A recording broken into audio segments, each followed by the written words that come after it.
Hi friends. இன்னைக்கு நம்ம என்ன பார்க்க போறோம் அப்படின்னா, 7த் அதாச்சு 11த் புக்ல இருக்க எக்கனாமிக்ஸ் புக்ல இருக்க லெசன் 7 தான் பார்க்க போறோம். இந்திய பொருளாதாரம். இது வந்து நம்ம சிலபஸ்ல வந்து இதுல இருக்க டாபிக்ஸ்லாம் நல்லா கவர் ஆகுதுன்றதுனால இந்த லெசன் நம்ம படிக்கிறோம். அண்ட் வந்து இது கொஞ்சம் பெரிய லெசன். ஓகேங்களா?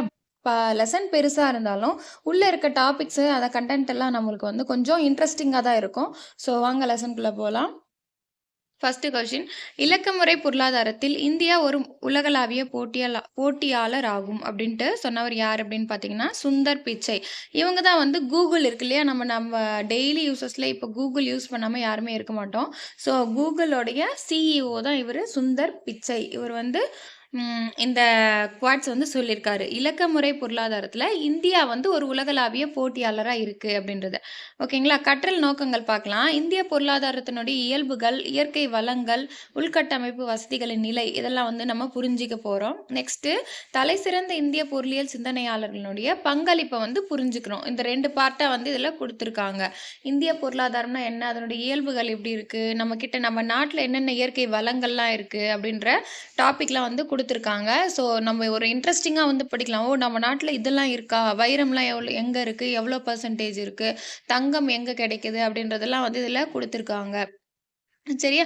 ஸோ நம்ம வந்து இது வந்து ஒரு லெசனா படிக்காம, ஓ, இப்படிலாம் இருக்கா, இப்படிலாம் நம்ம நாட்டில் இருக்கா அப்படின்ற மாதிரி நம்ம பார்க்கணும். நெக்ஸ்ட்டு நம்ம போக்குவரத்தை பற்றி கொடுத்துருப்பாங்க. அந்த ரயில்வே ஸ்டேஷன்லாம் எத்தனை கிலோமீட்டர் வந்து நம்மளுக்கு ரயில் ட்ராக் இருக்குது, நம்ம எவ்வளோ சாலை வந்து எவ்வளோ கிலோமீட்டருக்கு அப்படின்றதெல்லாம் கொடுத்துருப்பாங்க. ஸோ வாங்க லெசனுக்குள்ளே போகலாம். ஃபஸ்ட்டு வந்து வளர்ச்சி முன்னேற்றம் என்பதன் பொருள் என்ன அப்படின்னு கொடுத்துருக்காங்க.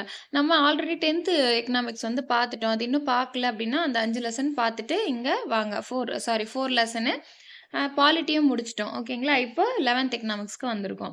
ஸோ இதில் 10th எக்கனாமிக்ஸில் வளர்ச்சினா என்ன, முன்னேற்றம்னா என்ன அப்படின்னு பார்த்துட்டோம். இருந்தாலும் நம்ம இதில் பார்த்துக்கலாம். ஒரு ஒரு நாட்டினுடைய பொருளாதார வளர்ச்சி அப்படின்னா என்ன அப்படின்னா, பொதுவா அந்த நாட்டினுடைய வருமானத்தால அளவிடப்பட்டாலும் அது மொத்த உள்நாட்டு உற்பத்தியாலேயே குறிப்பிடப்படுகிறது அப்படின்றத சொல்லியிருக்காங்க. ஓகேங்களா? ஒரு நாட்டின் பொருளாதார வளர்ச்சி அப்படின்னா அதனுடைய வருமானத்த வளர்ச்சி அப்படின்றாங்க. மேக்ஸிமம் எதுல கணக்கிடுறாங்க? ஜிடிபி, அதாச்சும் மொத்த உள்நாட்டு உற்பத்தியில் தான் அத கணக்கிடுறாங்க அப்படின்றத சொல்றாங்க. ஒரு நாட்டின் மொத்த உள்நாட்டு உற்பத்தி அப்படின்னா என்னன்னு குடுத்துருக்காங்க பாருங்க. ஒரு குறிப்பிட்ட காலத்துல, அதாவது ஒரு ஆண்டில் உற்பத்தி செய்யப்பட்ட பண்டங்கள், பணிகளுடைய மொத்த மதிப்பு தான் மொத்த உள்நாட்டு உற்பத்தி. மொத்த உள்நாட்டு உற்பத்திக்கு ஒரு லெசனே வந்து ஃபர்ஸ்ட் லெசன் எக்கனாமிக்ஸ்ல 10th எக்கனாமிக்ஸ்ல ஃபர்ஸ்ட் லெசன்ல பார்த்துருப்போம் ஜிடிபி. இன்னும் அதை பார்க்காதவங்க போய் பாருங்க. ஜிடிபினா என்ன, அது எப்படி வந்து கணக்கிடுறாங்க, எந்த ஃபார்முலா யூஸ் பண்றாங்க அப்படின்றதெல்லாம் பார்த்துருப்போம். ஸோ அதை பார்த்துக்கோங்க. நெக்ஸ்ட் முன்னேற்றம் அப்படின்னா என்ன அப்படின்னா, நாட்டின் மொத்த உள்நாட்டு உற்பத்தியால் மட்டும் குறிப்பிடப்படுவது அன்றி, அந்நாட்டு மக்களுடைய உயர்ந்த வாழ்க்கை தரம் அல்லது மக்களின் நல்வாழ்வையும் உள்ளடக்கியது ஆகும். அதாச்சு வளர்ச்சினா வருமானத்தை மட்டுமே, அதாவது ஜிடிபியை மட்டுமே கணக்கிடுறது வளர்ச்சி. முன்னேற்றம் அப்படின்றது ஜிடிபி கணக்கிடுறது மட்டும் இல்லாமல் உயர்ந்த வாழ்க்கை தரம் இருக்கணும், அந்த மக்களினுடைய நல்வாழ்வை உள்ளடக்கியது தான் முன்னேற்றம் அப்படின்றத சொல்கிறாங்க. ஒரு நாட்டு மக்களினுடைய வாழ்க்கை தரத்தின் அளவீடுகள் என்ன அப்படின்னு பார்த்தீங்கன்னா, HDI அதாச்சும் மனிதவள மேம்பாட்டு குறியீடு, PQLI அப்படின்னா வாழ்க்கை தர குறியீடு, GNHI அப்படின்னா மொத்த நாட்டு மகிழ்ச்சி குறியீடு. இதனுடைய HDIனா என்ன அப்படின்னு விரிவாக்கம் என்ன அப்படின்னு கேட்கறதுக்கு வாய்ப்பு இருக்குது. எழுதி வச்சுக்கோங்க. ஓகேங்களா? புக் இருக்கவங்க பென் எடுத்து எழுதி வச்சுக்கோங்க. ஹியூமன் ரிசோர்ஸ் டெவலப்மெண்ட் இண்டெக்ஸ், அதுதான் HDI அப்படின்றோம். PQLI அப்படின்னா physical quality of life index, அதுதான் வந்து சொல்கிறாங்க. GNHIனா கிராஸ் நேஷ்னல் ஹாப்பினஸ் இண்டெக்ஸ். ஓகேங்களா? மொத்த நாட்டு மகிழ்ச்சி குறியீடு GNHI.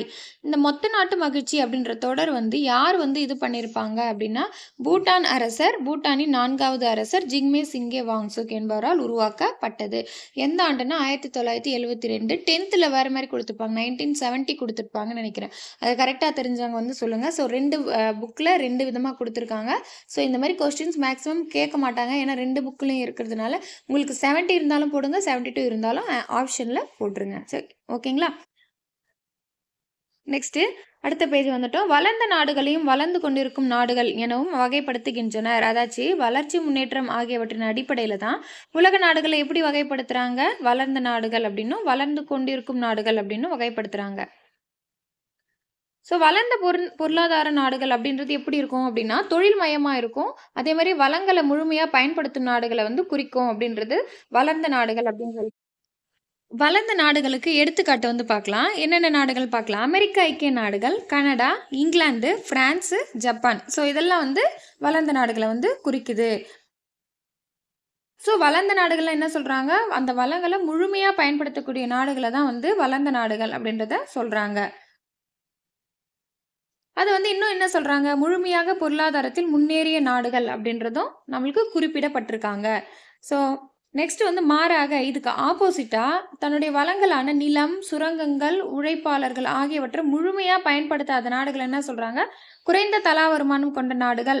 அதாச்சு வளர்ந்து கொண்டிருக்கிற நாடுகள் அப்படின்ட்டு சொல்றாங்க. எடுத்துக்காட்டு என்னன்னா, Africa, Bangladesh, Myanmar, Pakistan, Indonesia இந்த நாடுகள்லாம் என்ன சொல்றாங்க, வளர்ந்து கொண்டிருக்கின்ற நாடுகள். அதாச்சு வளங்கள முழுமையா பயன்படுத்தாத நாடுகள் அப்படின்ற மாரி சொல்றாங்க. நெக்ஸ்ட் அதே மாரி இந்த நாடுகள மேலும் என்ன சொல்றாங்க அப்டின்னா, முன்னேற்றம் அடையாத, வளர்ச்சி குன்றிய, பின்தங்கிய 3ஆம் உலக நாடுகள் அப்டின்ட்டும் அழைக்கலாம் அப்டின்ற மாரி குடுத்துருக்காங்க. சரிங்களா? அதாச்சும் வளர்ந்து கொண்டிருக்கிற நாடுகள என்ன சொல்றாங்க? 3ஆம் உலக நாடுகள் அப்டின்னும் அழைக்கலாம் அப்டின்றத சொல்லியிருக்காங்க. நெக்ஸ்ட்டு இந்த பேஜ வந்து ஒரு சின்ன ரிவிஷன் வந்து பண்ணிடலாம். ஓகேங்களா? ஒரு நாட்டினுடைய பொருளாதார வளர்ச்சி அப்டின்னா என்ன அப்டின்னா, அது வந்து வருமானத்த அ அடிப்படையா கொண்டு கணக்கிடப்படுவது தான் வளர்ச்சி, பொருளாதார வளர்ச்சி அப்டின்றத சொல்றாங்க.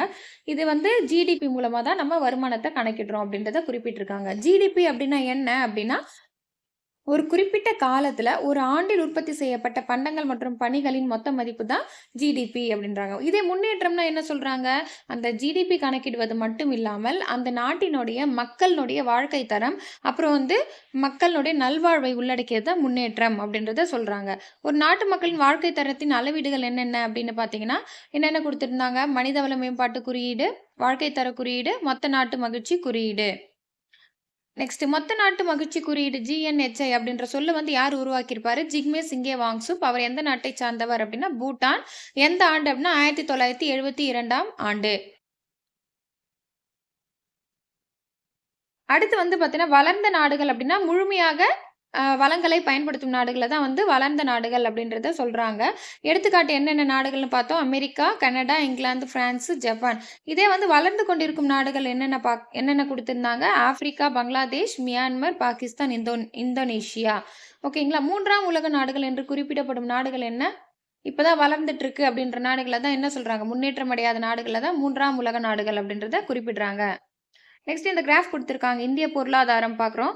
இந்திய பொருளாதாரத்தில இந்த கிராஃப்ல பார்த்துக்கோங்க. ஃபர்ஸ்ட் வந்து அமெரிக்கா இருக்காங்க. செகண்ட் சீனா இருக்காங்க. எந்த ஆண்டு அப்படின்னு பார்த்தீங்கன்னா, 2016ல கணக்கெடுப்பு நடத்தியிருக்கு. அப்போ வந்து ஃபர்ஸ்ட் அமெரிக்கா இருந்திருக்கு, சீனா இருந்திருக்கு, 3 ஜப்பான் வந்து இருந்திருக்காங்க.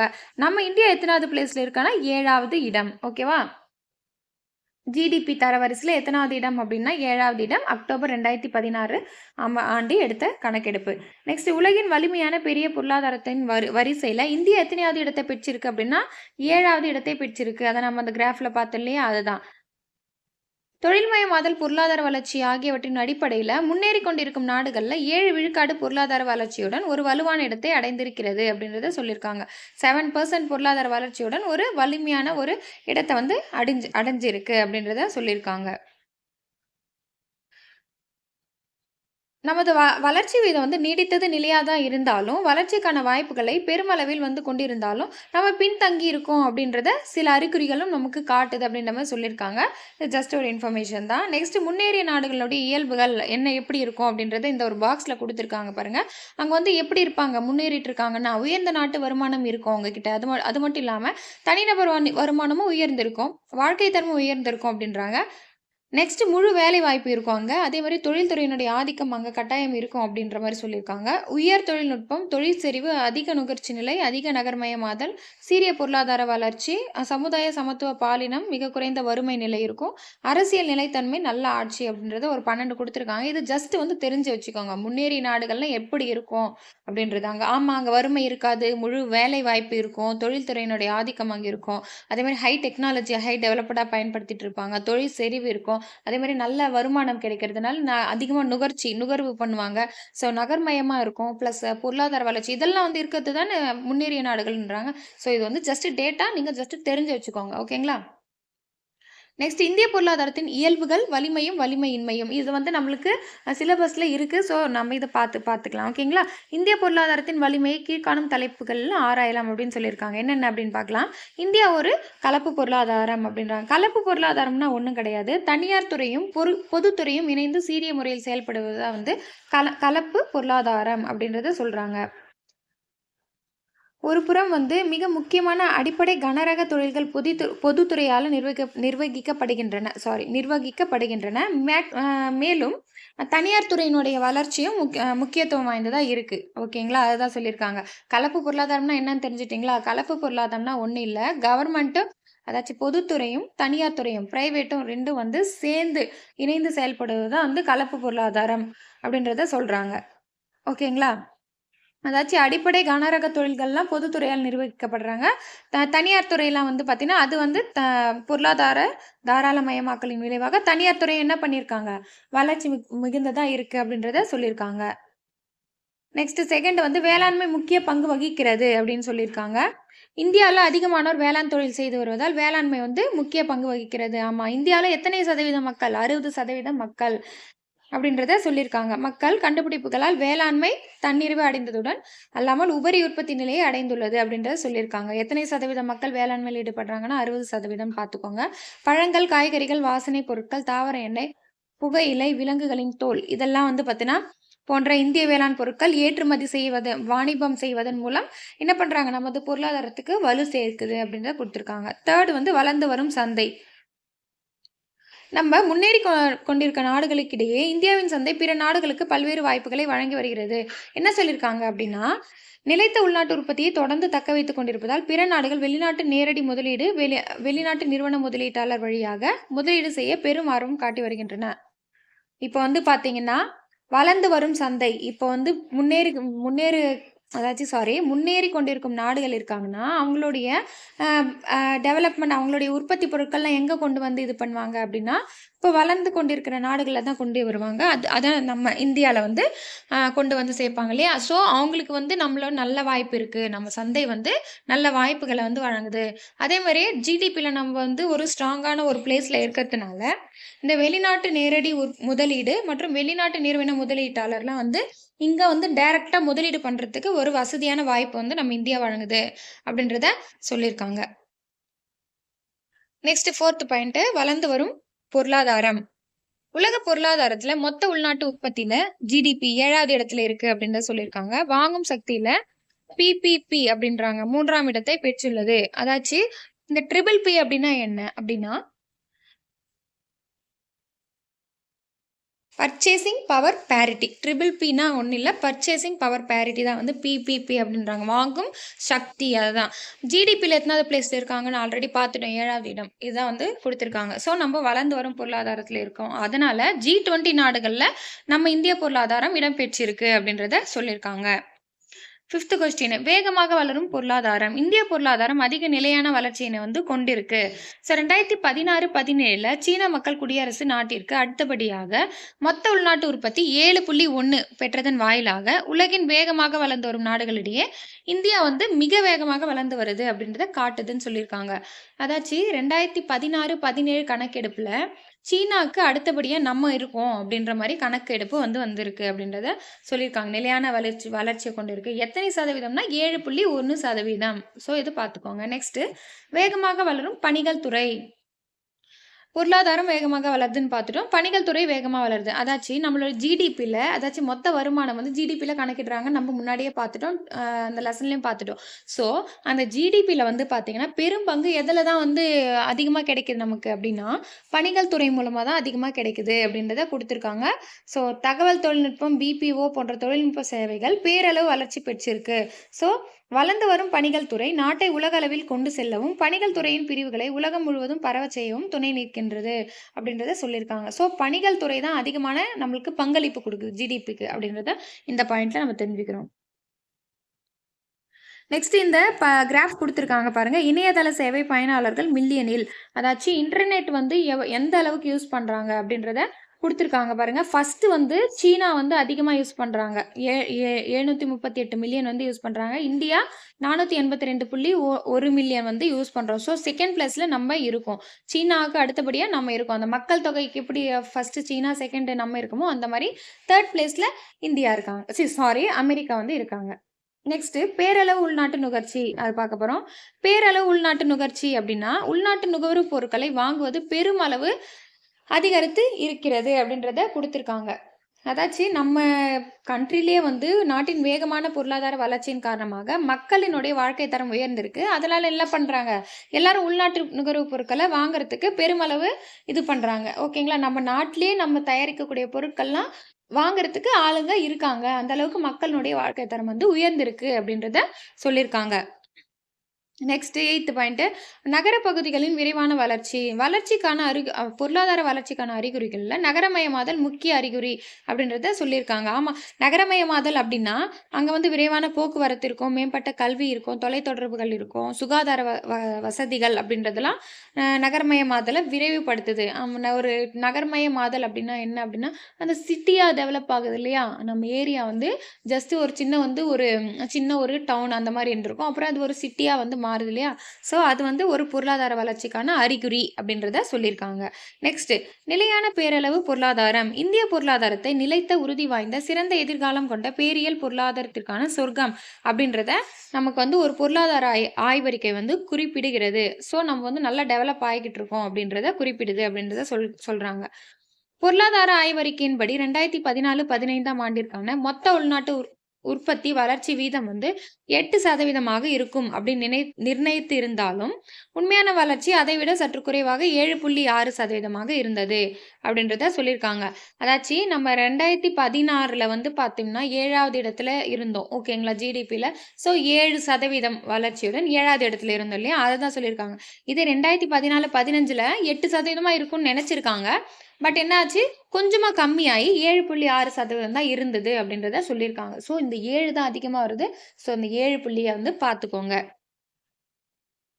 நெக்ஸ்ட் மக்கள் தொகை பகுப்பு. ஃபர்ஸ்ட் ஸ்டார்ட்டிங்ல படிக்கிறவங்களுக்கு ஒரு மாரி இருக்கும். நீங்க நெக்ஸ்ட் ஒரு 2 டைம் வந்து பார்த்தீங்க அப்படின்னா, ஆட்டோமேட்டிக்கா மைண்ட்ல வந்து நின்னுடும். நெக்ஸ்ட் டைம் என்ன சொல்ல வரோம் அப்படின்றது உங்களுக்கே அனலைஸ் ஆயிடும்.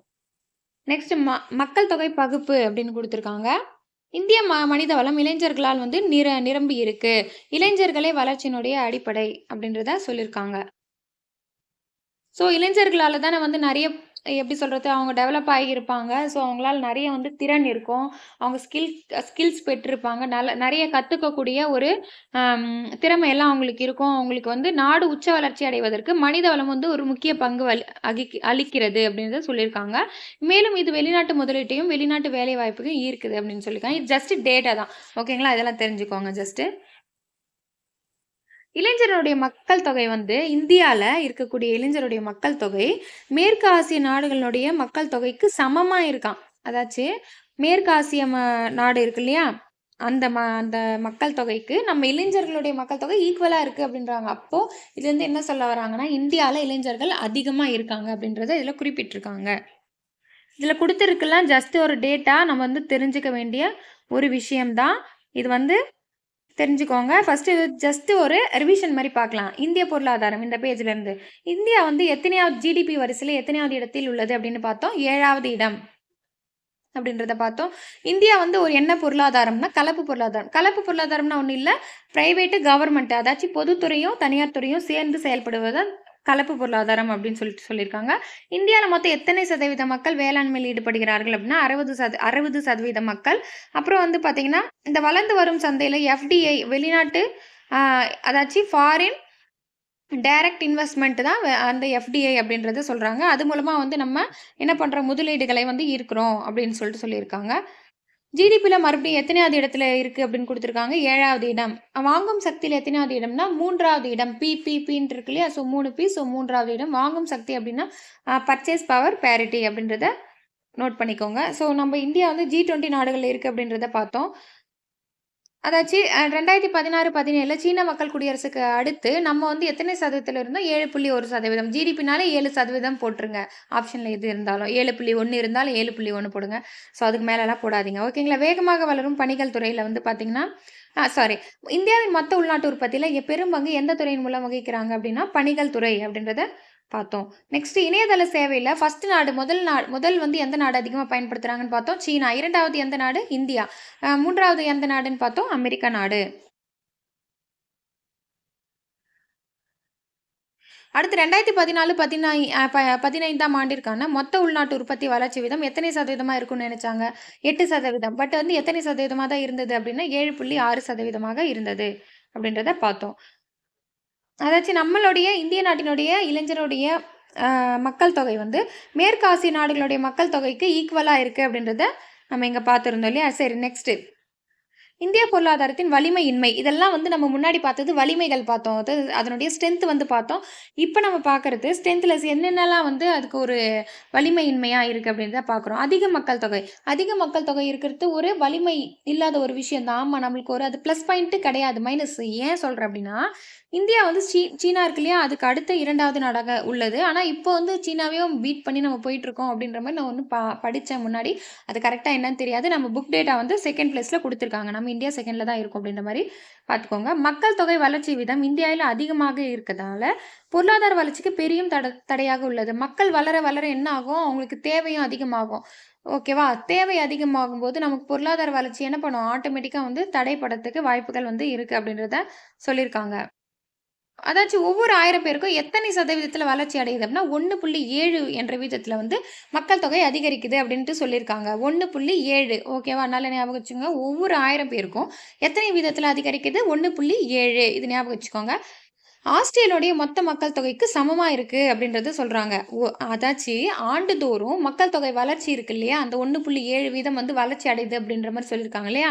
ஸோ அந்த வளர்ச்சி வந்து ஆஸ்திரேலியா நாட்டினுடைய மொத்த மக்கள் தொகைக்கு சமமா இருக்கு அப்படின்றத சொல்றாங்க. ஒவ்வொரு வருஷமும் அ வளர்ற சதவீதம் வந்து ஆஸ்திரேலியா நாட்டுக்கு சமமா இருக்கு அப்படின்றத சொல்லியிருக்காங்க. அடுத்து ஏற்றத்தாழ்வும் வறுமையும். ஆமா, நம்ம நாட்ல எல்லாருமே ஈக்குவலா இருக்குமா? அப்படின்றது கிடையாது. எல்லாரும் ஈக்குவலா இருக்குமானா, இல்ல. நெறைய பேருக்கு வறுமை இருக்கு.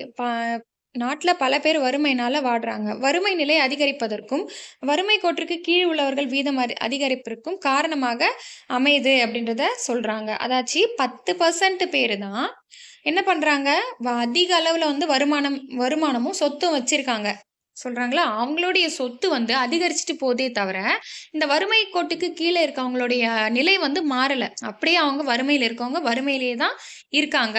ஸோ தொடர்ந்து பணக்காரர்கள் பணக்காரர்களாவே ஆயிட்டுருக்காங்க. ஏழைகள் என்ன பண்றாங்க? தொடர்ந்து ஏழைகளாவே நீடிக்கிறாங்க அப்படின்றத குடுத்துருக்காங்க. இந்த ஏற்றத்தாழ்வும் வறுமையும்ன்றது நமக்கு ஒரு மைனஸ் பாயிண்ட் பொருளாதாரத்துல அப்படின்றது மாரி குடுத்துருக்காங்க. 3 வந்து அத்தியாவசிய பண்டங்களுடைய விலை உயர்வு.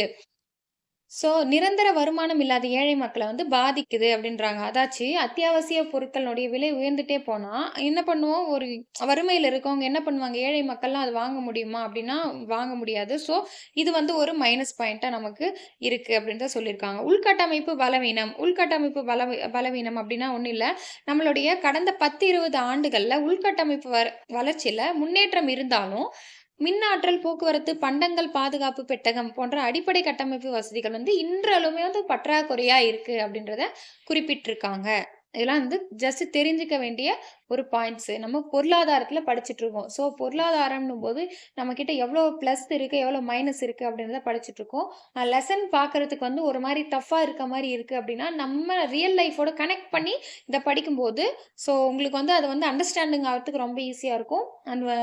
அண்ட் வந்து மைண்ட்ல வந்து ஒரு போரிங்கா இருக்க மாரி கான்செப்ட் வந்து வராது. ஸோ அ உள்ள அதுக்குள்ள போய் ரியல் லைஃப்ல கம்பேர் பண்ணி படிங்க. 5த் என்ன குடுத்துருக்காங்க? வேலைவாய்ப்பை உருவாக்க திறனற்ற நிலை. அதாச்சும் ரொம்ப அதிகரிச்சுட்டு இளைஞர்கள் வந்து அதிகமா இருக்காங்க அப்படின்னும்போது, அவங்களுக்கு ஏத்த மாரி வேலைவாய்ப்பு வசதிய வந்து அதிகரிக்கணும். ஓகேங்களா? உற்பத்தியில் ஏற்படும் வளர்ச்சி வேலைவாய்ப்பை வந்து உருவாக்கல அப்படின்றத சொல்லியிருக்காங்க. உற்பத்தி பார்த்து ஆயிக்கிட்டே இருக்கு. ஓகேங்களா? பொருட்கள் வந்து உற்பத்தி பண்ணிக்கிட்டே இருக்கோம். ஆனா வந்து வேலைவாய்ப்பு மக்களுக்கான அதாச்சும் இளைஞர்களுக்கான வேலைவாய்ப்ப வழங்க முடியல. ஸோ இந்திய பொருளாதாரத்த என்ன சொல்றாங்க? வேலைவாய்ப்பற்ற வளர்ச்சி அப்படின்ற ஒரு பண்பை வந்து கொண்டுள்ளது அப்படின்னு சொல்லியிருக்காங்க. ஸோ இந்திய பொருளாதாரம் வேலைவாய்ப்பற்ற வளர்ச்சி அப்படின்றத குடுத்திருக்காங்க. ஸோ இது ஒரு மைனஸா குடுத்திருக்காங்க. நெக்ஸ்ட் பழமையான தொழில்நுட்பம். வேளாண்மை மற்றும் சிறு தொழில் நிறுவனங்களின் தொழில்நுட்ப நிலை இன்னும் வந்து பழமையா இருக்குது, வழக்கொழிஞ்சதாவும் இருக்குது அப்படின்றத குடுத்திருக்காங்க. ஒரு சிறு தொழில் நிறுவனங்கள் இருக்காங்க, வேளாண்மை பண்றாங்கன்னா, இன்னுமே வந்து எல்லார்கிட்டயுமே வந்து டிராக்டர் இருக்கா? அப்படின்னா கிடையாது. அவங்க கிட்ட வந்து நெறைய வந்து எல்லார் வீட்லயுமே வந்து அ டெக்னாலஜி டெவலப்மெண்ட் ஐட்டம்ஸ் இருக்கா? எல்லா சிறு தொழில் பண்றவங்க எல்லார் வீட்லயுமே இருக்கா? அப்படின்னா கிடையாது. இன்னுமே வந்து நெறைய பேரு பற்றாக்குறையா தான் இருக்காங்க. ஸோ இது வந்து ஒரு பழமையான தொழில்நுட்பம் இருக்கட்டும், ஒரு மைனஸா இருக்கு. ஒரு நம்மளுக்கு வந்து ஒரு மைனஸ் அப்படின்ற மாரி குடுத்துருக்காங்க. சரிங்களா? இப்போ பிளஸ் என்ன பார்த்துட்டோம், இந்திய பொருளாதாரத்தில மைனஸஸ் என்னென்ன அப்படின்றத பார்த்துட்டோம். அடுத்து இந்தியாவினுடைய மக்கள் தொகை போக்குகள் வந்து பார்க்க போறோம். அதுக்கு முன்ன இந்த வந்து ஒரு இந்த பார்த்துடலாம். ஒரு ரிவிஷன் மாரி பார்த்துட்டு வந்துரலாமா இந்த பேஜ்? வலிமையின்மை என்னென்ன குடுத்துருக்காங்க? அதிக மக்கள் தொகை ஒரு மைனஸா குடுத்துருக்காங்க. சீனாக்கு அடுத்தபடியா நம்ம இந்தியா இருக்கோம் அப்படின்னு குடுத்துருக்காங்க. வளர்ச்சியில வந்து அதிகமா இருக்கிறதுனால, பொருளாதார வளர்ச்சி நமக்கு தடைபெறுது. மக்கள் தொகை வளர்ச்சி அதிகமா இருக்கிறதுனால, பொருளாதார வளர்ச்சி தடைபெறுது அப்படின்றத பார்த்துட்டோம். அப்புறம் ஒவ்வொரு 1000 பேருக்கும் எத்தனை வீதத்தில வந்து மக்கள் தொகை அதிகரிக்கிறாங்கன்னு பார்த்தோம்? 1.7. ஓகே. இந்த மக்கள் தொகை அதிகரிப்பு ஒவ்வொரு வருஷமும் எந்த நாட்டினுடைய மொத்த மக்கள் தொகைக்கு சமமா இருக்கு அப்படின்றாங்கன்னா, ஆஸ்திரேலியா நாடு. நெக்ஸ்ட் மொத்தம் இந்திய நாட்டுல மொத்தம் எத்தனை சதவீத இந்தியர்கள் வந்து அதிகமான சொத்துக்களையும், அதிகமான வருமானத்தையும் பெற்றிருக்காங்க அப்படின்னு வந்து பார்த்தீங்கன்னா, 10% இந்தியர்கள். ஸோ வறுமை அதனால வறுமையில இருக்கவங்க வறுமையிலேயே தான் இருக்காங்க. இது ஒரு மைனஸ் அப்படின்ற மாரி குடுத்துருக்காங்க. அத்தியாவசிய பண்டங்களினுடைய விலை உயர்வு அப்படின்னா, அ ரொம்ப அதிகமா வந்து விலை உயர்ந்துட்டா என்ன பண்ணுவாங்க? ஏழை மக்கள் வாங்க முடியாது இல்லையா? அது குடுத்துருந்தாங்கன்னு பார்த்துட்டோம். அடுத்து உள்கட்டமைப்பு வசதி வந்து இன்னுமே வந்து நம்ம வளர்ச்சியில இருந்தாலும், உள்கட்டமைப்பு வசதி இன்னுமே பற்றாக்குறையா இருக்கு அப்படின்றத பார்த்தோம். அடுத்து இந்திய பொருளாதாரம் எப்படிப்பட்ட பொருளாதாரம் பண்பை கொண்டு இருக்கு அப்படின்னா, வேலைவாய்ப்பற்ற வளர்ச்சி அப்படின்னு குடுத்திருக்காங்க. ஏன்னா உற்பத்தி அதிகரிச்சுட்டே போனாலும், வேலைவாய்ப்பு இளைஞர்களுக்கானது கம்மியா தான் இருக்கு இன்னும் அப்படின்றத குடுத்திருக்காங்க. அடுத்து சிறு தொழில் நிறுவனங்கள் வந்து அதிகமான ஒரு டெக்னாலஜி இன்னும் டெவலப் ஆகல. ஸோ பழமையான தொழில்நுட்பம் அப்படின்றத குடுத்திருக்காங்க பார்த்துட்டோம். இந்தியாவின் மக்கள் தொகை போக்குகள்ல பார்க்கலாம் இப்போ. மக்கள் தொகை அம்சங்கள் பற்றி அறிவியல் நெறிப்படி படிப்பதே மக்கள் தொகையியல் அப்படின்றத சொல்லியிருக்காங்க. மக்கள் தொகை எப்படி இருக்கு அப்படின்றத பத்தின ஒரு டீட்டெயில்ஸ் நம்ம படிக்கிறது தான் வந்து மக்கள் தொகையியல். அறிவியல் நெறிப்படி அப்படின்ற ஒரு வார்த்தைய ஞாபகம் வச்சுக்கணும். படிக்கிறது தான் மக்கள் தொகையியல். அதனுடைய கூறுகள் என்னென்ன? மக்கள் தொகை அளவு, வளர்ச்சி வீதம், பிறப்பு, இறப்பு எத்தனை சதவீதமா இருக்கு? மக்கள் தொகை அடர்த்தினா என்ன? அப்புறம் பாலின விகிதம், அதுக்கப்புறமா வாழ்நாள் எதிர்பார்ப்பு, எழுத்தறிவு விகிதம். இதெல்லாம் பத்தினதா மக்கள் தொகை கூறுகள் அப்படின்றாங்க. இதன பத்தின வந்து ஒரு பிரீஃப் எக்ஸ்ப்ளனேஷன் தான் நம்ம இப்ப பார்க்க போறோம். மக்கள் தொகை அளவு எவ்வளோ இருக்கு அப்படின்ட்டு பார்த்தோம். ஃபர்ஸ்ட்டு மக்கள் தொகை அளவு 1901ல வந்து பார்த்தீங்கன்னா, 23,00,00,000 தான் இருந்துச்சு அப்படின்றத குடுத்துருக்காங்க. அதே 1921 அதாச்சும் 20 வருஷத்துக்கு கழிச்சு எவ்வளோ ஆயிருக்கு அப்படின்னா, 25.13ஆ மாறியிருக்கு அப்படின்றத குடுத்துருக்காங்க. ஸோ அந்த ஆண்டுலயே வந்து மைனஸ்ல வந்து குடுத்துருக்காங்க பாருங்க. சராசரி ஆண்டு வளர்ச்சி மைனஸ்ல போயிருக்கு. ஏன் அப்படின்னா, பெரும் பஞ்சம் அப்புறம் பிளேக் நோய்கள் காரணமாக 1921ல மைனஸ்ல வந்து போயிருக்கும் மக்கள் தொகை அப்படின்றத குறிப்பிட்டிருக்காங்க. ஸோ, அதனால இது வந்து நம்ம பார்க்கலாம் இந்த பேராகிராஃப்ல. அடுத்து வந்து இந்த காலம்ல 1951 இம்பார்ட்டன்ட்டு. 51 எதுக்கு இம்பார்ட்டன்ட் சொல்றேன் அப்படின்னா, அது வந்து என்ன ஆயிருக்கும் அப்படின்னா, அதுவும் கொஞ்சம் கம்மியா இருக்கும். பாருங்க 31லேருந்து 36ஆ மாறியிருக்கு. அந்த வளர்ச்சி வீதம் பாருங்க 1.25 33லேருந்து லைட்டா கம்மியா இருக்கு. எவ்வளோ கம்மியா இருக்கு? 1.25ஆ கம்மியா இருக்கு. ஸோ, 1951 ஒரு பேர் குறிப்பிட்டு சொல்லியிருப்பாங்க. அத நான் பின்னாடி சொல்றேன் என்னென்னன்ட்டு. அடுத்து 2001ஆம் ஆண்டு பாருங்க, மக்கள் தொகை வந்து 100,00,00,000 தாண்டிருச்சு. அதாச்சு கோடிகள்ல குடுத்துருக்காங்க இல்லையா? இந்த மேல பாருங்க. கோடிகளில் அப்படின்னு குடுத்துட்டாங்க. ஸோ 100,00,00,000 தாண்டிருச்சு. எந்த வருஷம் அப்படின்னு கேட்டாங்கன்னா, 2001ஆம் ஆண்டு 100,00,00,000 தாண்டுச்சு. எக்ஸாக்ட்டா வந்து 102,00,00,000 102.70 102 ஞாபகம் வச்சுக்கோங்க. அதனுடைய வளர்ச்சி வீதம் 1.97. அடுத்து 2011ஆம் ஆண்டு பாருங்க 121,00,00,000 வளர்ந்திருக்கு. இது எப்படி ஞாபகம் வச்சுக்கலாம் 121 ஓகேங்களா? 1 2011னா 11னா 1 1 இருக்கா? ஸோ 1 1 நடுவுல 2 போட்டுக்கோங்க. 121,00,00,000 வந்துரும். ஞாபகம் வச்சுக்கிறதுக்காக ஜஸ்ட் சின்ன ஒரு க்ளூ மாரி. அதனுடைய வளர்ச்சி வீதம் 1.66 1.66 ஞாபகம் வச்சுக்கோங்க. கடந்த 100 ஆண்டுகள்ல 4 மடங்கு மக்கள் தொகை அளவு அதிகரித்து உலக அளவுல சீனாவுக்கு அடுத்து 2ஆம் நிலைய வந்து அடைஞ்சிருக்கு. 4 மடங்கு அதிகரிச்சிருக்கு அப்படின்னு பார்த்தோம். 100 ஆண்டுகள்ல. அதுதான் வந்து சொல்லியிருக்காங்க. ஓகேங்களா. உலகின் புவி பரப்பில் 2.4% பரப்பளவும், உலக வருவாயில 1.2 வருமானமும் பெற்றுள்ள இந்தியா, உலக மக்கள் தொகையில் 17.5% தன்னகத்தே கொண்டு உள்ளது. ஸோ இது ரொம்ப இம்பார்ட்டன்ட் டேட்டா. உலக புவி பரப்புல எத்தனை சதவீதம் நம்ம இந்தியா இருக்கோம் அப்படின்னா, 2.4% நம்ம இந்தியா இருக்கோம். அதே மாரி வருவாயில 1.2% வருவாய வந்து பெற்றிருக்கும். இதனால ஞாபகம் வச்சுக்கோங்க. 1.2, 2.4 ஓகேங்களா. உலக மக்கள் தொகையில 17.5% வந்து தன்னகத்தே கொண்டு இருக்கு அப்படின்னு சொல்லியிருக்காங்க. 17.5% வந்து மக்கள் தொகைய பொறுத்தவரைக்கும். இந்த 3 டேட்டா ஞாபகம் வச்சுக்கணும். வேறு வகையில கூறினால், உலக மக்கள் தொகையில் 6ல் ஒருவர் இந்தியரா இருக்காங்க. வேர்ல்டுலயே 6 பேர்ல ஒருத்தர் யாரா தான் இருக்காங்கன்னா, இந்தியரா இருக்காங்க அப்படின்னு குடுத்திருக்காங்க. உண்மையில் உத்தரப்பிரதேஷ் மற்றும் மகாராஷ்டிரா மாநிலங்களினுடைய மக்கள் தொகை உலக மக்கள் தொகையில 3ஆம் இடம் பிடிக்கும். அமெரிக்க ஐக்கிய நாடுகளை விட அதிகமா இருக்கு அப்படின்னு தான் குடுத்திருக்காங்க. இது என்னன்னு கான்செப்ட் புரியுதா?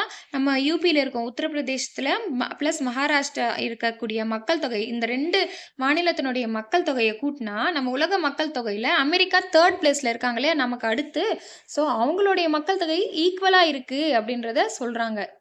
புரிஞ்சுச்சுங்களா? அப்ப எந்த அளவுக்கு நம்மளுடைய மக்கள் தொகை அதிகரிச்சு வருது அப்படின்றத நம்ம தெரிஞ்சுக்கிறோம் இது மூலமா. இந்தியாவில் சில மாநிலங்களுடைய மக்கள் தொகை உலகின் மற்ற நாடுகளின் மக்கள் தொகையை விட அதிக அளவு இருக்கு அப்படின்றத குடுத்துருக்காங்க. அதாச்சு யுபியோட கம்பேர் பண்ணும்போது மத்த நாடு யுபில எவ்வளோ இருக்காங்களோ, அவ்வளோதான் வந்து அவங்க மக்கள் தொகைய அவங்க கொண்டிருப்பாங்க. ஆனா, நம்ம ஒரு மாநிலத்திலேயே அவ்வளோ அதிகமான மக்கள வந்து கொண்டிருக்கோம் அப்படின்றத சொல்லியிருக்காங்க. நெக்ஸ்ட் காலரா, பிளேக், இன்ஃப்ளூயன்ஸா முதலான கொள்ளை நோய்கள் மற்றும் பஞ்சம் ஆகியவை காரணமாக 1911லிருந்து 1921ஆம் ஆண்டு காலகட்டத்தில் மக்கள் தொகை எதிர்மறையாக குறைந்தது. நம்ம ஆல்ரெடி அந்த டேட்டால பார்த்தோம் இல்லையா? அந்த பாக்ஸ்ல வந்து பார்த்தோம் இல்லையா? மைனஸ்ல போச்சு 1921ல. ஸோ அந்த நான் ஆல்ரெடி ரீசன் சொல்லிட்டேன். எதனால அப்படின்ட்டு. பஞ்சம் காரணமாகவும், காலரா, பிளேக், இன்ஃப்ளூயன்ஸா காரணமாகவும் 1921ஆம் ஆண்டு காலகட்டத்தில மக்கள் தொகை எதிர்மறையா குறைஞ்சுச்சு. ஸோ இந்த மாரி மக்கள் தொகை குறைஞ்சிச்சு.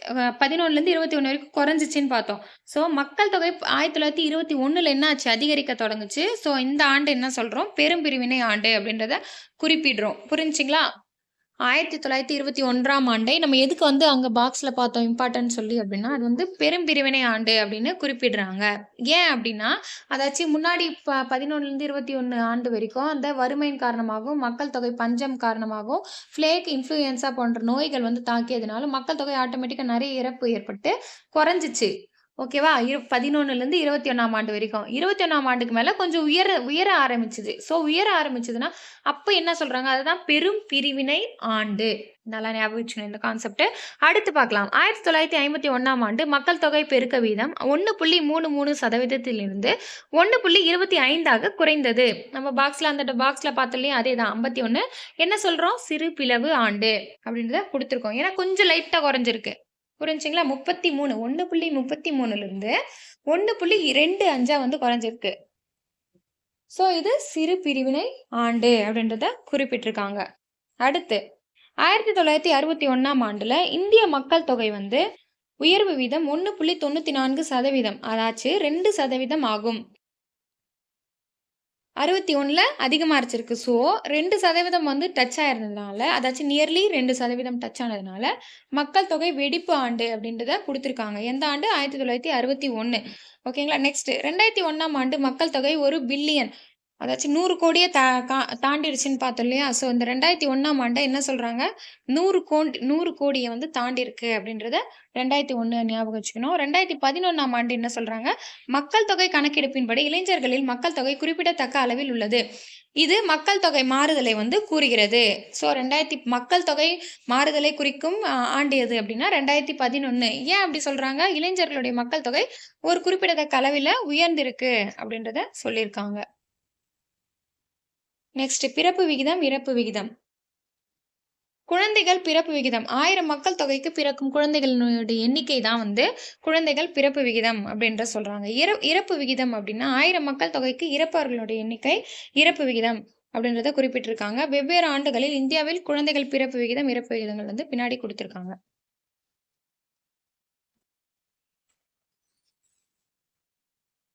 இந்த பாக்ஸ் டேட்டா பாருங்க.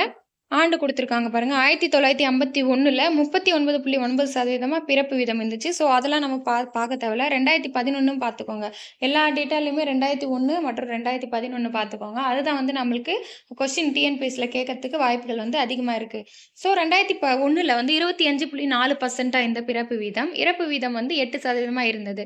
அதுவே கம்மியா இருக்கு பாருங்க. 2011 வரும்போது பிறப்பு வீதம் 21.8% இருக்கு. இறப்பு வீதம் வந்து 7.11% இருக்கு. ஸோ வந்து பிறப்பு வந்து கொஞ்சம் கம்மியா இருக்கு. இறப்பு கம்மியா இருக்கு. ஓகேங்களா?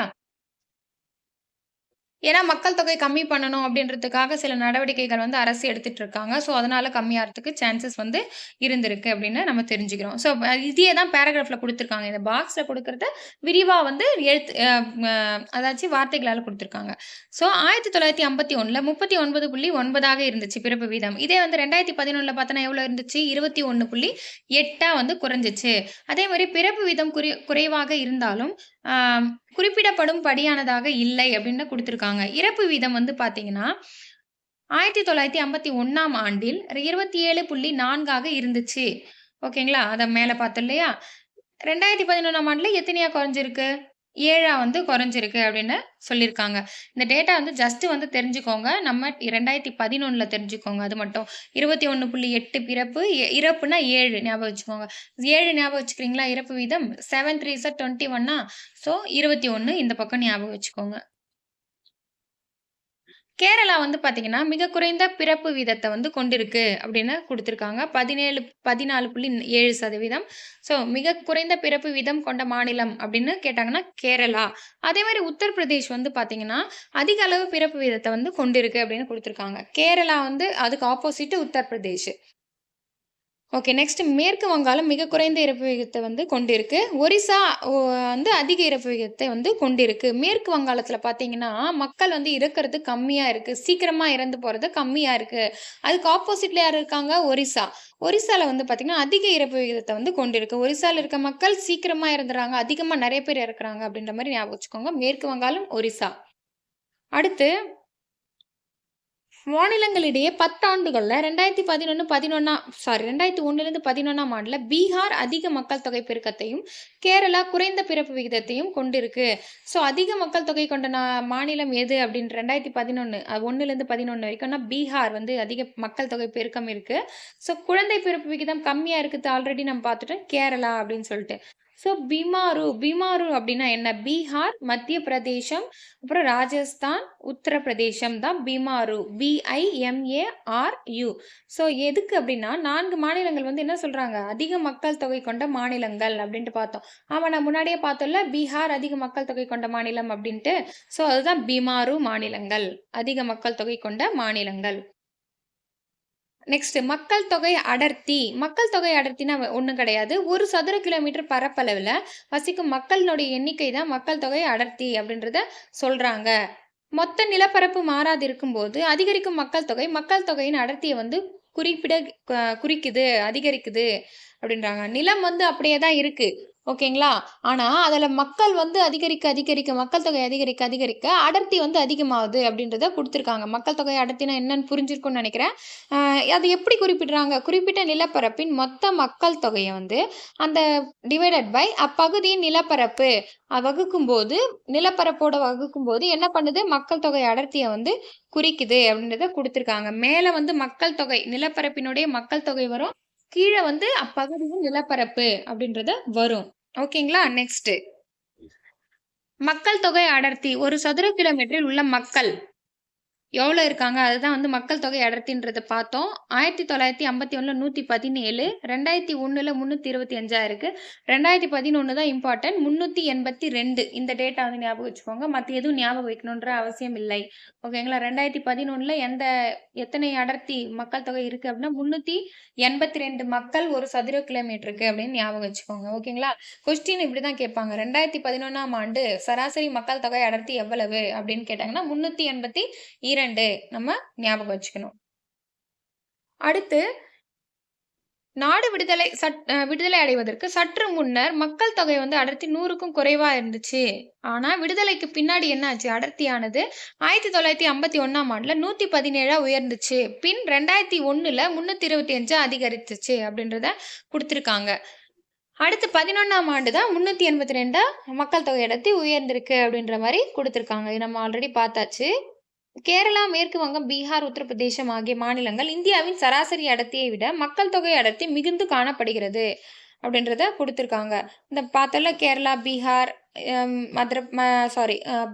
மேற்கு வங்காளம், உத்தரப்பிரதேசம் இங்கெல்லாம் வந்து அடர்த்தி அதிகமா இருக்குன்றாங்க. பீகார் மிகவும் மக்கள் தொகை அடர்த்தியுடன் ஃபர்ஸ்ட் பிளேஸ்ல இருக்கு அப்படின்னு குடுத்திருக்காங்க. முதல் இடத்துல மக்கள் தொகை அடர்த்தியில யார் ஃபர்ஸ்ட் இருக்காங்க? பீகார். எத்தனை சதவீதம் இல்ல. எத்தனை சதுர கிலோமீட்டருக்கு அப்படின்னு ஒரு சதுர கிலோமீட்டருக்கு 1102 மக்கள் அப்படின்ற மாதிரி இருக்காங்க. நம்ம இந்தியால கணக்கெடுக்கும் போது 382 தான் வருது. ஆனா பீகார் மட்டும் வந்து பாருங்க 1102 பேர் இருக்காங்க சதுர கிலோமீட்டருக்கு. சோ எவ்வளவு உயர்ந்திருக்கு பாருங்க. ஸோ பீகார் ஞாபகம் வச்சுக்கோங்க. அதுக்கு அடுத்ததா வந்து 2வது இடத்துல யார் இருக்காங்கன்னா, மேற்கு வங்காளம் இருக்காங்க. ஸோ 880 மக்கள் வந்து இருக்காங்க. ஒரு சதுர கிலோமீட்டருக்கு அப்படின்றத குடுத்திருக்காங்க. அடுத்து ஒரு சதுர கிலோமீட்டருக்கு 17 நபர்கள் தான் இருக்காங்க. எங்க அப்படின்னு பார்த்தீங்கன்னா, அருணாச்சல பிரதேசம் மிக குறைவான மக்கள் தொகை அடர்த்திய வந்து பெற்றிருக்கு. ஸோ நம்ம தெரிஞ்சுக்க வேண்டியது ஃபர்ஸ்ட் பிளேஸ்ல மக்கள் தொகை பீகார் இருக்காங்க. அதுக்கு அடுத்தபடியா மேற்கு வங்கம். அதுக்கு அடுத்த பிளேஸ்ல யார் இருக்காங்க அப்படின்னா, அருணாச்சல் பிரதேசம் 17 பேர் தான் எங்க இருக்காங்க அப்படின்னு ஞாபகம் வச்சுக்கோங்க. அடுத்து பாலின விகிதம். பாலின விகிதத்தை பொறுத்த வரைக்கும் 1000 ஆண்களுக்கு எத்தனை பெண்கள் உள்ளனர் அப்படின்றத கருத்துல கொண்டு தான் வந்து பாலின விகிதம் வந்து கணக்கிடுறாங்க. ஓகேங்களா?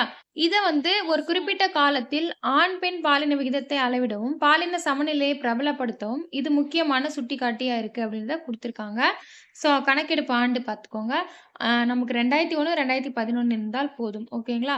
2001ல 933 பெண்கள் வந்து இருந்திருக்காங்க. 2011ல 940 இருக்காங்க. ஸோ 33, 40. ஸோ இந்த டேட்டா 40 ஞாபகம் வச்சுக்கோங்க. ரொம்ப இம்பார்ட்டன்ட்டு. ஏன்னா அது 2011ல வந்து பார்த்தீங்கன்னா 940. அது 33. அதுவும் ஜஸ்ட் ஞாபகம் தெரிஞ்சுக்கோங்க. 2011 படி ஹரியானால 877 ஆக பாலின விகிதம் மிக குறைவாக இருந்தது. அதாச்சு இந்தியால வந்து பார்த்தீங்கன்னா, பெண்களை விட ஆண்களின் பெருக்க விகிதம் அதிகமா இருக்கு அப்படின்ற மாரி குடுத்திருக்காங்க. 2011ல எடுத்த மக்கள் தொகை கணக்கெடுப்பின்படி பாலின விகிதம் அதிகரிச்சிருக்கு அப்படின்ற மாரி சொல்லியிருக்காங்க. 2011ல தான் ஹரியானால வந்து அதிகமா இருக்கு. சாரி. மாத்தி சொல்லிட்டேன். ஹரியானால வந்து அதிகமா இல்ல. பாலின விகிதம் ரொம்ப குறைவா இருந்துச்சு அப்படின்றாங்க. கேரளா பார்த்தீங்கன்னா, மற்ற மாநிலங்கள விட பெண்கள் பாலின விகிதம் வந்து அதிகமா இருக்கு அப்படின்றாங்க. ஏன்னா, 1000 ஆண்களுக்கு எத்தனை பெண்கள் இருக்காங்கன்னா, 1084 பெண்கள் வந்து இருக்காங்க. 84 பேர் அதிகமாவே இருக்காங்க கேரளால. ஓகேங்களா? பாலின விகிதம் அதிகம் உள்ள மாநிலம் எது அப்படின்னா, கேரளா. எவ்ளோ அப்படின்னா 1084 பெண்கள் அப்படின்ற மாரி குடுத்திருக்காங்க. பாலின விகிதம் குறைவாக உள்ள மாநிலம் எது அப்படின்னா, ஹரியானா. ஹரியானால எத்தனை பெண்கள் தான் இருக்காங்க? 877 பெண்கள் தான் இருக்காங்க அப்படின்றத குடுத்திருக்காங்க. நெக்ஸ்ட் பிறப்பின் போது வாழ்நாள் எதிர்பார்ப்பு. பிறப்பின் போது எதிர்பார்க்கப்படும் வாழ்நாள் தான் வந்து அத என்ன சொல்றாங்க? பிறப்பின் போது எதிர்பார்க்கப்படும் வாழ்நாள் எதிர்பார்ப்பு அப்படின்றத சொல்லியிருக்காங்க. இந்த இறப்பு விகிதம் அப்படின்றது அதிகமாக இருக்கும்போது வாழ்நாள் காலம் வந்து குறைவாக இருக்குது அப்படின்றாங்க. இறப்பு விகிதம் குறைவாக இருக்கும்போது வாழ்நாள் காலம் அதிகமாக இருக்குது அப்படின்றத சொல்லியிருக்காங்க. வேறு ஒன்றும் கிடையாது. அதிக வாழ்நாள் காலம் அப்படின்னா குறைந்த இறப்பு விகிதத்தையும், குறைந்த வாழ்நாள் காலம் அப்படின்னா அதிக இறப்பு விகிதத்தையும் வந்து குறிப்பிடுகிறது அப்படின்னு கொடுத்துருக்காங்க. ஜஸ்ட் வந்து ஒரு டேட்டா தான். ஓகேங்களா? நெக்ஸ்ட் வாழ்நாள் எதிர்பார்ப்பு. இதுதான் வந்து இம்பார்ட்டன்ட்டு. 2011ஆம் ஆண்டு வந்து பார்த்திங்கன்னா 62 வயசு வரைக்கும் இருப்பாங்க அப்படின்னு சொல்லி ஆண்களுக்கு கணக்கிட்டிருக்காங்க. இதே பெண்கள் அப்படின்னா 64 வயசு வரைக்கும் இருப்பாங்க அப்படின்ற மாதிரி ஒரு கணக்கீடு சராசரியா. அதே மொத்தம் அப்படின்னு பார்த்தீங்கன்னா மொத்தம்னா 63.5. ஸோ இது நம்ம தெரிஞ்சுக்க வேண்டிய விஷயம். இதை 2001 பாருங்க, அப்படியே 1 கம்மி பண்ணிக்கோங்க. 62லேருந்து -1 கம்மி பண்ணிங்கன்னா 2001க்கான ஆன்சர் வந்து உங்களுக்கு வந்துடும். ஸோ நம்ம தெரிஞ்சுக்க வேண்டியது 62, 63, 64. 62ன்றது ஆண்கள், 64ன்றது பெண்கள், 63 ஆவரேஜாக இப்போ மொத்தமாக சொல்லும் போது 63 அப்படின்றது வரும். ஓகேங்களா? அதுதான் நம்மளுக்கு இம்பார்ட்டண்ட்டு. ஸோ இது வந்து கொடுத்துருக்காங்க, அந்த இதில் என்ன இருக்கோ அதை வந்து எக்ஸ்பிளைன் பண்ணி கொடுத்துருப்பாங்க வார்த்தையில். பார்க்கலாம். 1901 1911 ஆண்டுகளில் வாழ்நாள் எதிர்பார்ப்பு விகிதம் வந்து பார்த்திங்கன்னா 23 ஆண்டுகள் மட்டுமே தான் இருந்துச்சு. ஏன்னா அந்த டைமில் வந்து பார்த்திங்கன்னா நிறைய வந்து நோய்கள் காரணமாகவும் பஞ்சம் காரணமாகவும் நிறைய வந்து இது பண்ணியிருப்பாங்க. அதுதான் வந்து வாழ்நாள் எதிர்பார்ப்புக்கு நமக்கு கம்மியாக இருக்குது ஆண்டுகள். ஓகேங்களா. 2011 63.5 ஆண்டுகள் அதான் மொத்தமாக என்ற அளவில் அதிகரித்தது. இதற்கு முக்கிய காரணம் வந்து பார்த்திங்கன்னா இறப்பு விகிதம் குறிப்பிடத்தக்க அளவு குறைந்ததே ஆகும் அப்படின்ட்டு கொடுத்துருக்காங்க. ஆயினும் மற்ற வளர்ப்பு நாடுகளுடன் ஒப்பிடுகையில் இந்தியாவின் வாழ்நாள் எதிர்பார்ப்பு காலம் குறைவாகவே இருக்குது அப்படின்றத சொல்லியிருக்காங்க. நெக்ஸ்ட்டு எழுத்தறிவு விகிதம் பார்க்க போகிறோம். எழுத்தறிவு விகிதம் அப்படின்னா மொத்த மக்கள் தொகையில் எழுத்தறிவு பெற்றவர்கள் எண்ணிக்கை விகிதத்தை குறிப்பிடுகிறது. ஸோ எவ்வளோ பேர் படிச்சிருக்காங்க, மொத்த மக்கள் தொகையில் எத்தனை பேர் படிச்சிருக்காங்க அப்படின்றத குறிப்பிடுவது தான் இந்த எழுத்தறிவு விகிதம். 1951 ஆண்டில் ஆண்களில் 4 ஒருவர் அப்படின்னும் பெண்களில் வந்து பார்த்திங்கன்னா 12 ஒருவர் அப்படின்ற கணக்கில் தான் எழுத்தறிவு பெற்றோர் வந்து இருந்திருக்காங்க. நல்லா பார்த்துக்கோங்க. 1951 வந்து சொல்லியிருக்காங்க. ஓகேங்களா. 4 ஒருத்தர் படிச்சிருக்காங்க ஜென்ஸில், லேடிஸில் 12 ஒருத்தர் தான் படிச்சிருக்காங்க அப்படின்னு கொடுத்துருக்காங்க. நெக்ஸ்ட் சராசரியாக 6 பேர் தான் வந்து 6 பேருக்கு ஒருவர் தான் படிச்சிருக்காங்க அப்படின்றத கொடுத்துருக்காங்க. ஜஸ்ட் டேட்டா ப்ளஸ் வந்து நீங்கள் தெரிஞ்சு வச்சுக்கோங்க. இதெல்லாம் கொஞ்சம் எக்ஸாம் பாயிண்ட் ஆஃப் வியூவில் கூற்று காரணம்ல கேட்கறதுக்கு வாய்ப்பு இருக்குது. ஓகேங்களா. நெக்ஸ்ட்டு 2011 ஆண்கள் வந்து பார்த்திங்கன்னா 82%, பெண்கள் 65.5% என்ற அளவில் ஒட்டுமொத்த எழுத்தறிவு விகிதம் 74% இருந்தது அப்படின்றத கொடுத்துருக்காங்க. இது நல்லா பார்த்துக்கோங்க. எழுத்தறிவில் 2010 இதுதான் வந்து ரொம்ப இம்பார்ட்டண்ட்டு. சரிங்களா. அது முன்னாடி இருந்ததை விட இது ரொம்ப இம்பார்ட்டண்ட் எக்ஸாம் பாயிண்ட் ஆஃப் வியூவில். முன்னாடி பார்த்தோமா 6 ஒருத்தர் தான் படிச்சிருக்காங்க அப்படின்றத பார்த்தோமா. இங்கே பார்த்துருக்கோம் இல்லையா சராசரியா. அப்போது அதாச்சு 1951. இப்போ வந்து 2011 தான் நம்மளுக்கு இப்போ ரொம்ப ரொம்ப இம்பார்ட்டண்ட்டு. 82% வந்து ஆண்கள் வந்து படிச்சிருக்காங்க. 65% இது ரெண்டுத்தையும் ஞாபகம் வச்சுக்கணும். பெண்கள் இது வந்து 65ன்றது பெண்கள். சராசரியே எவ்வளோ அப்படின்னு பார்த்தீங்கன்னா 74.04. இதுதான் வந்து நம்முடைய எழுத்தறிவு விகிதம் இப்போது இருக்குது அப்படின்னு ஞாபகம் வச்சுக்கணும்.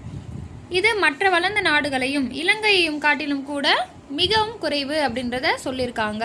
நம்மளது 74.04ன்றது ரொம்ப குறைவு வளர்ந்த நாடுகளோட கம்பேர் பண்ணும்போது எழுத்தறிவு விகிதம் அப்படின்னு சொல்லியிருக்காங்க. இந்த அட்டவணை கொடுத்துருக்காங்க பாருங்கள். 2011 74 அதாச்சு 74.04% இருக்காங்க கல்வியறிவு பெற்றவர்கள். இதே ஆண்கள் எவ்வளோ பார்த்தோம் 82 அப்படின்னு பார்த்தோம். பெண்கள் 65. இதை வந்து அப்படியே ரவுண்டாக ஞாபகம் வச்சுக்கோங்க. 82 65 74. இதில் 74 கொஸ்டின் கேட்கறதுக்கு நிறைய வாய்ப்புகள் இருக்குது. அதாச்சு சராசரி கல்வியறிவு பெற்றவர்கள் அப்படின்னு. ஓகேங்களா. நெக்ஸ்ட்டு கேரளா 94% உடன் அதிக எழுத்தறிவு விகிதமும், மிசோராம் 91%. அடுத்தபடியாக கோவா இருக்குது. So first Kerala, next Mizoram, third Goa. இது லைன் ஆர்டரை ஞாபகம் வச்சுக்கோங்க. பர்சன்டேஜ் ஞாபகம் இல்லைனா கூட கேரளாவுக்கு 94 மட்டும் ஞாபகம் வச்சுக்கோங்க. மற்றது மிசோராம், கோவா நெக்ஸ்ட்டு. ஓகேங்களா. அதுக்கு அடுத்து ஹிமாச்சல் பிரதேசம், மகாராஷ்டிரா, சிக்கிம், தமிழ்நாடு கொடுத்துருக்காங்க பர்சன்டேஜ் பார்த்துக்கோங்க. தமிழ்நாடு பார்த்துக்கோங்க 80% ரவுண்டாக ஞாபகம் வச்சுக்கோங்க. 80.1 கொடுத்துருக்காங்க. நீங்கள் 80% ஞாபகம் வச்சுக்கோங்க. 2011 படி பீகார் வந்து 61.8% குறைவான எழுத்தறிவு விகிதம் பெற்ற மாநிலமாக உள்ளது அப்படின்னு கொடுத்துருக்காங்க. ஸோ குறைவான எழுத்தறிவு பெற்ற மாநிலம் எது அப்படின்னு கேட்டாங்கன்னா பீகார். அதனோட சதவீதம் எவ்வளோ அப்படின்னு பார்த்தீங்கன்னா 61.8%. இதே அதிகமான எழுத்தறிவு பெற்ற மாநிலம் எது அப்படின்னு பார்த்தா கேரளா. அதனோட சதவீதம் 94%. இதே தமிழ்நாடு எத்தனை சதவீதம் அப்படின்னு பார்த்தீங்கன்னா 80%. இது இந்த நான் இப்போ சொன்ன பாயிண்ட்டு எக்ஸாமுக்கு ரொம்ப இம்பார்ட்டண்ட்டு. அடுத்து இயற்கை வளங்கள் பார்க்குறதுக்கு முன்னாடி இது ஒரு ஜஸ்ட் வந்து ஒரு ரிவிஷன் பண்ணிக்கலாம். இதுக்கு முன்னாடி என்னென்ன பார்த்தோம் அப்படின்றது. இந்தியாவில் மக்கள் தொகை போக்குகள் பார்த்தோம். மக்கள் தொகை அம்சங்கள் பற்றி அறிவியல் நெறிப்படி படிக்கிறது தான் என்னன்னு சொல்கிறாங்க, மக்கள் தொகையியல் அப்படின்ட்டு சொல்கிறாங்க. மக்கள் தொகை வந்து 1921ஆம் ஆண்டை வந்து என்னன்ட்டு குறிப்பிட்டிருக்காங்க அப்படின்னா பெரும் பிரிவினை ஆண்டு அப்படின்ட்டு குறிப்பிட்டிருப்பாங்க.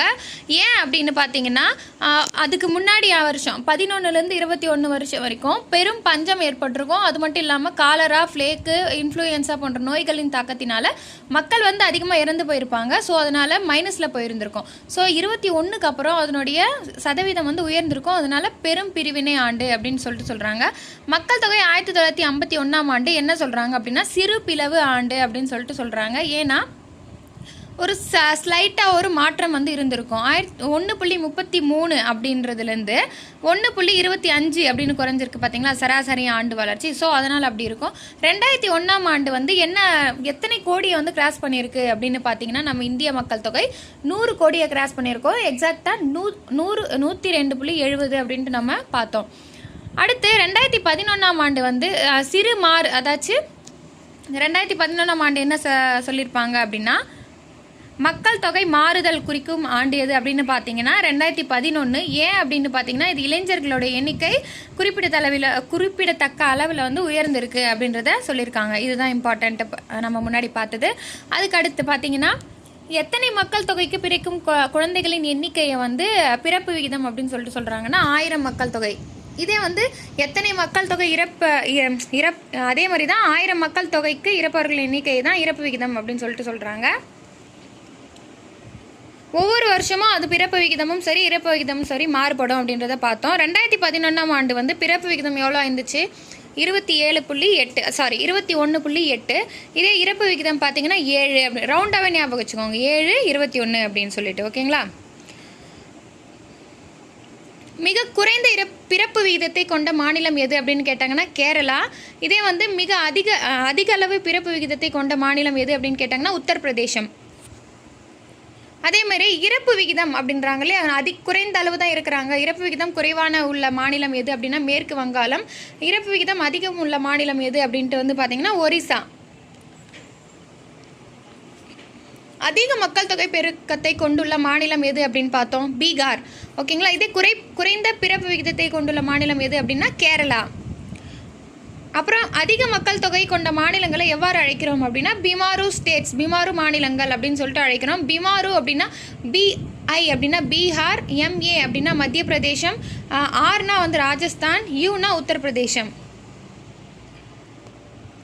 மக்கள் தொகை அடர்த்தி அப்படின்னா ஒரு சதுர கிலோமீட்டர் பரப்பளவில் வசிக்கும் மக்களின் எண்ணிக்கை குறிக்குது அப்படின்னு பார்த்தோம். அதனோட ஃபார்முலா என்ன அப்படின்னு பார்த்தோம். மக்கள் தொகை அடர்த்தி ஈக்குவல் டு குறிப்பிட்ட நிலப்பரப்பின் மொத்த மக்கள் தொகை பை என்ன அப்படின்னா அப்பகுதியினுடைய நிலப்பரப்பு அப்படின்றத பார்த்தோம். சராசரி மக்கள் தொகை வந்து 2011ஆம் ஆண்டு எவ்வளவு 382. அதே தான் இங்கே கொடுத்துருக்காங்க. மிக அதிக மக்கள் தொகை அடர்த்தி கொண்ட மாநிலம் எது 2011ஆம் ஆண்டு கணக்கீட்டின்படின்னு பார்த்தோன்னா பீகார்.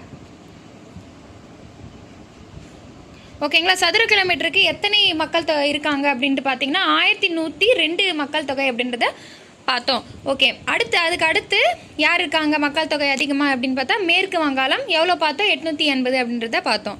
ஓகே, மிக குறைந்த மக்கள் தொகை அடர்த்தி கொண்ட மாநிலம் எது அப்படின்னா அருணாச்சல பிரதேசம். அது வந்து பார்த்திங்கன்னா எத்தனை நபர்கள் இருக்காங்க அப்படின்னா வெறும் 17 பேர் தான் இருக்காங்க அப்படின்றத பார்த்துட்டோம். ஓகே, பாலின விகிதம் அப்படின்னா என்ன அப்படின்னா 1000 ஆண்களுக்கு எத்தனை பெண்கள் இருக்காங்கன்னு கணக்கிடுறது தான் பாலின விகிதம். ஸோ 2011 படி நம்முடைய பாலின விகிதம் எவ்வளோ அப்படின்னு பார்த்தீங்கன்னா 940. இதே 2001 பார்த்தீங்கன்னா 933 அப்படின்னு பார்த்தோம். 2011 படி ஹரியானாவில் தான் வந்து எத்தனை அதாச்சும் மிக குறைவாக இருக்குது அப்படின்னு சொல்லிட்டு நம்ம பார்த்தோம். ஸோ மிக குறைந்த பாலின விகிதம் கொண்ட மாநிலம் எதுன்னு கேட்டாங்கன்னா ஹரியானா. எத்தனைனா 877 தான். இதே வந்து அதிக பாலின விகிதம் கொண்ட மாநிலம் எது அப்படின்னு பார்த்தீங்கன்னா கேரளா. ஸோ அங்கே வந்து எத்தனை பெண்கள் இருக்காங்க அப்படின்னு பார்த்தீங்கன்னா 1084 பெண்கள் இருக்காங்க அப்படின்றத பார்த்தோம். அதே மாதிரி பிறப்பின் போது எதிர்பார்க்கப்படும் வாழ்நாள் எதிர்பார்ப்பு தான் வந்து பார்த்திங்கன்னா வாழ்நாள் அளவு தான் வாழ்நாள் எதிர்பார்ப்பு அப்படின்னு சொல்லிட்டு பார்த்தோம். 2011 எத்தனை ஆண்டுகள் வந்து வாழ்நாள் எதிர்பார்ப்பு ஆண்களுக்குன்னு பார்த்தோம் 62. இதே பெண்களுக்குன்ற பார்த்தீங்கன்னா 64. இதே சராசரியாக மொத்தம்னு கேட்டாங்கன்னா 63 ஆண்டுகள் அப்படின்னு ஞாபகம் வச்சுக்கணும். இதே 1901 11 வரைக்கும் மொத்த ஒருத்தவங்களுடைய ஒரு மனிதனுடைய ஆண்டு காலம் எவ்வளோ அப்படின்னு குறிப்பிட்டிருக்காங்க 23 ஆண்டுகள் மட்டும்தான். நெக்ஸ்ட் இதில் பார்த்தோம் எழுத்தறிவு பார்த்தோம். எழுத்தறிவில் 1951 ஆண்களில் எத்தனை பேர் படிச்சிருந்தாங்க அப்படின்னா 4 1 படிச்சிருந்தாங்க. பெண்கள்லாம் 12 1. சராசரியாக பார்த்தீங்கன்னா 6க்கு ஒருத்தர் தான் வந்து படிச்சிருந்தாங்க. இதே 2011 பார்த்தீங்கன்னா எத்தனை சதவீதம் வந்து ஆண்கள் படிச்சிருக்காங்கன்னா 82% பேர் படிச்சிருக்காங்க. பெண்களில் வந்து 65% பேர். ஒட்டு மொத்தமாக எழுத்தறிவு விகிதம் எவ்வளவு அப்படின்னு பார்த்தீங்கன்னா 74.04%. சரி, அதிக எழுத்தறிவு கொண்ட மாநிலம் எது அப்படின்னு பார்த்தீங்கன்னா கேரளா 94%. அதுக்கு அடுத்தபடியாக மிசோராம் இருக்காங்க. அதுக்கு அடுத்தபடி கோவா இருக்காங்க. ஓகேவா. இமாச்சல பிரதேசம் வந்து பார்த்தீங்கன்னா அதுக்கு அடுத்த வரிசையில் இருக்காங்க. மகாராஷ்டிரா, சிக்கிம், தமிழ்நாடு எவ்வளோன்னு பார்த்துக்கணும். தமிழ்நாடு எவ்வளோ எழுத்தறிவு விகிதம்னு பார்த்தீங்கன்னா 80 அப்படின்னு ரவுண்டாக ஞாபகம் வச்சுக்கோங்க. எந்த மாநிலம் வந்து எழுத்தறிவு விகிதத்தில் ரொம்ப குறைவாக இருக்காங்க அப்படின்னு பார்த்தீங்கன்னா பீகார். ஜஸ்ட் 61% தான் இருக்காங்க. இது வந்து வரிசைப்படுத்துக அப்படின்னு சொல்லி எழுத்தறிவு மாநிலங்கள் வந்து கொடுக்கலாம். ஸோ கேரளா, மிசோராம், அப்புறம் கோவா, இது மூணுத்தையும் லைனாக பார்த்துக்கோங்க. தமிழ்நாடு எவ்வளோன்னு கேட்கலாம் தனியாக. ஸோ 80% அதையும் பார்த்துக்கோங்க.